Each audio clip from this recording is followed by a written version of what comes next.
Hello. Tonight I'm going to go ahead and show you how to use some of these wire pairs that I've prepared. This one is a resistor.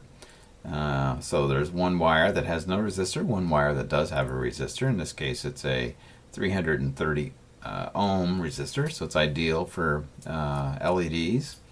And of course this wire pair here has no resistor, so it's basically just a straight through.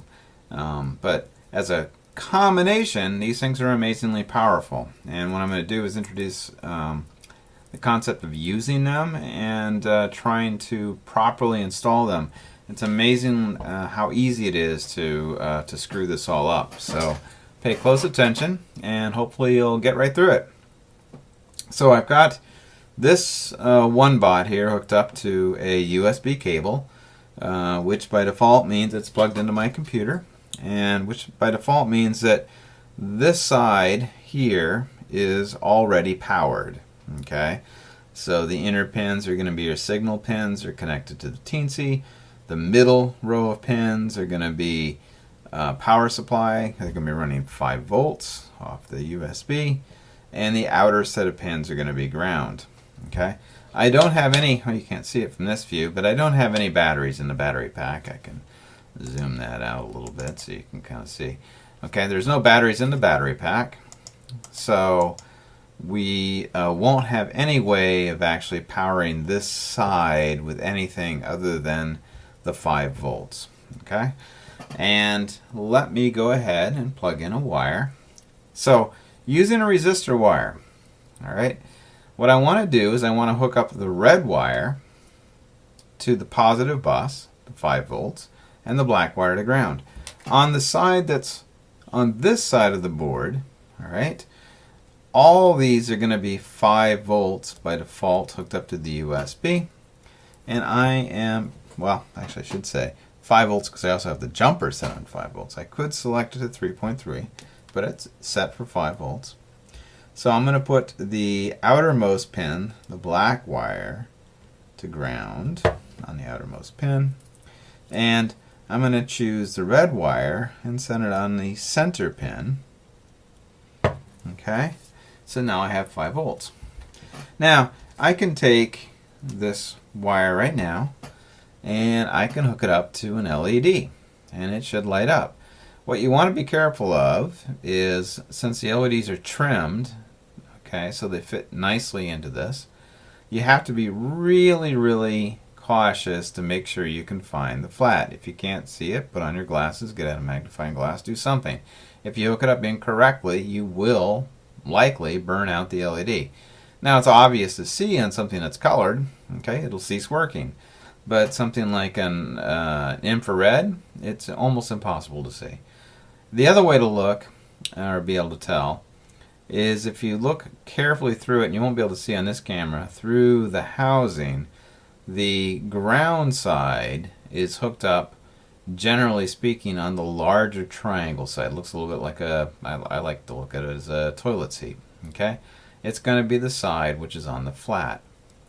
So I'm going to take the black wire, which is hooked up to the ground bus of my board, and I'm going to make sure that it hooks up to the ground side of the LED, and lo and behold, it lights up. All right, so now I've got this illuminated LED.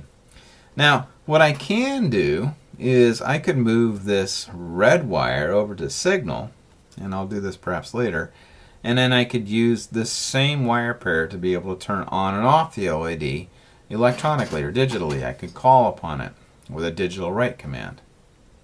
Okay, but right now, for as long as this thing is hooked up, it is going to light up. And I can hook up another LED. Here's an ultra bright one. Okay, and I'm looking for the large triangle, and I'm feeling the flat. I don't have my glasses on, so I have to kind of feel it. Okay, and now I've got the red. Now the problem is if you're going to do something like an infrared, all right, you can fortunately see right through the casing on this one. In fact, maybe if I hold it up, you'll be able to see. Probably not. There's the large triangle toilet seat like thing. I can also feel the flat. Okay, so I'm going to plug it in, and it doesn't light up. Well, Actually, it does. If we shield it, digital cameras, you can't see it with your naked eye, but most digital cameras will be able to see some kind of lighting effect, and there you can see it. Okay, so my infrared LED is in fact lighting up. It's just lighting up in infrared, invisible light. So I now have this guy hooked up. I'm actually going to just set it aside for the moment. Let's spend a couple minutes talking about what we can do with this guy. Okay, so this is most likely going to be used for sensors. So I am actually going to hook this up to, let's take and put it into A8 on the Teensy. I'm going to take the yellow wire, I'm going to put it in the pin closest. There we go, closest to the chip. Okay, I'm going to take the green wire and stick it in the pin furthest from the chip. So the green wire is going to go into ground, the yellow wire is going to go into signal. Now, let's pull up a hunk of code. We can test this quickly enough by going to examples, going to basics, and going to analog read serial. Okay, so now I have the pre-installed hunk of code. What I want to do is I want to be able to read a value off of this. I'm going to take this photoresistor and stick it in. Now photoresistors, it doesn't matter. There is no polarity. It's a resistor. Okay, so it doesn't matter if I put up into the positive or the ground or the signal in the ground. It doesn't really matter as long as these wires don't connect across. We should be good. So now I've got a photoresistor, a variable resistor hooked up between these two pins. Okay, I want to read a change in resistance based on light. So let's take a look at this. Here's the canned piece of code. Okay, now this is really important. The one extra piece of code you're going to need to be able to use just two wires without a resistor, without a voltage divider, okay, is we need to take advantage of the pull-up resistors that are already in this chip.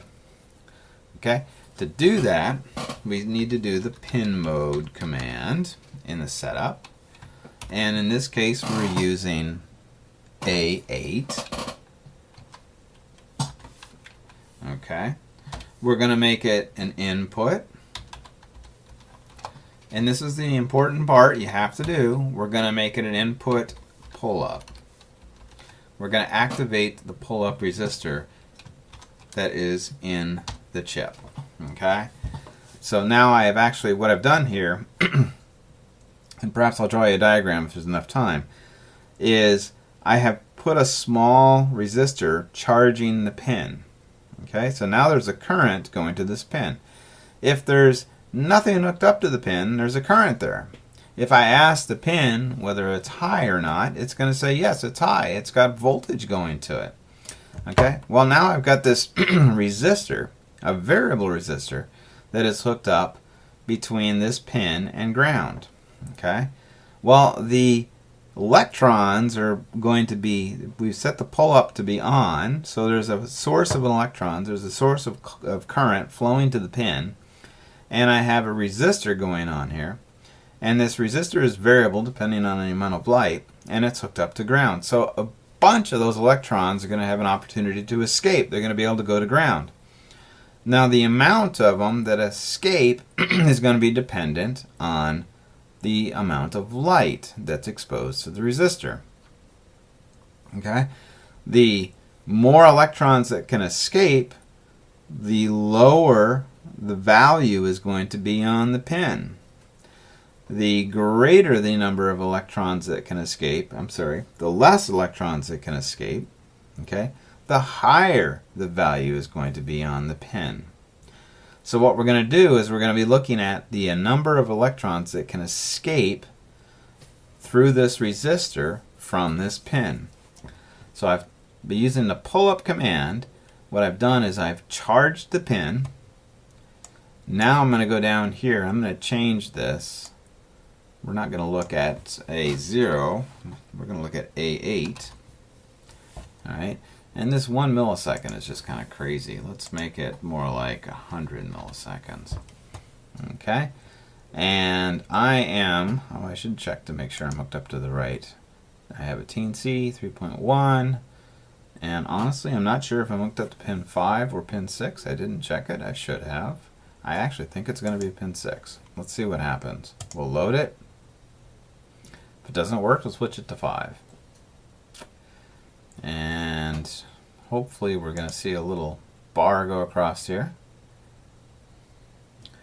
And if all is well, when I open up the serial monitor, if all is well, when I open up the serial monitor, alright, I should have left it where it was. Let's bring it back to 5.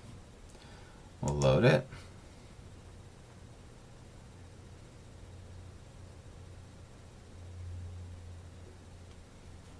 And serial monitor. And we've got ourselves a crazy monitor here. Okay. So when I shine it at the bright light, okay, which I should move this over here. Where can we see it? Okay, there's a light over to the side. You can see that the value is 40. If I put my hand in front of it to shadow it, all right, the value goes up and up and up as I bring it in more and more to close it off. Okay, we increase the number as it gets darker.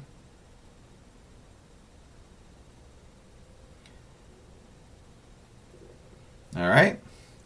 So if I were to switch this back to an ultra bright, I'm going to switch back to this guy. Remember this LED here? It's on right now, although it's infrared, so we can't really see it. I'm going to pull out this infrared, and I'm going to put in this ultra bright. Feel for the ground. There it is.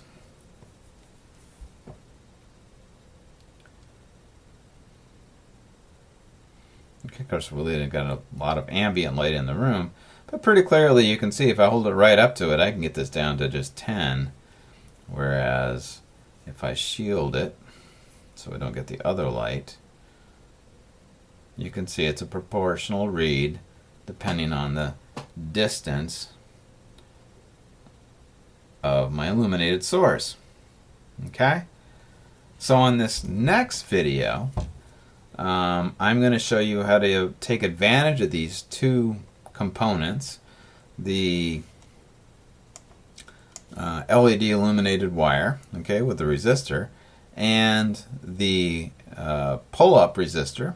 Okay, we're going to use a different component than a photoresistor, and we're going to make a light following sensor. So I'm going to see you in a moment.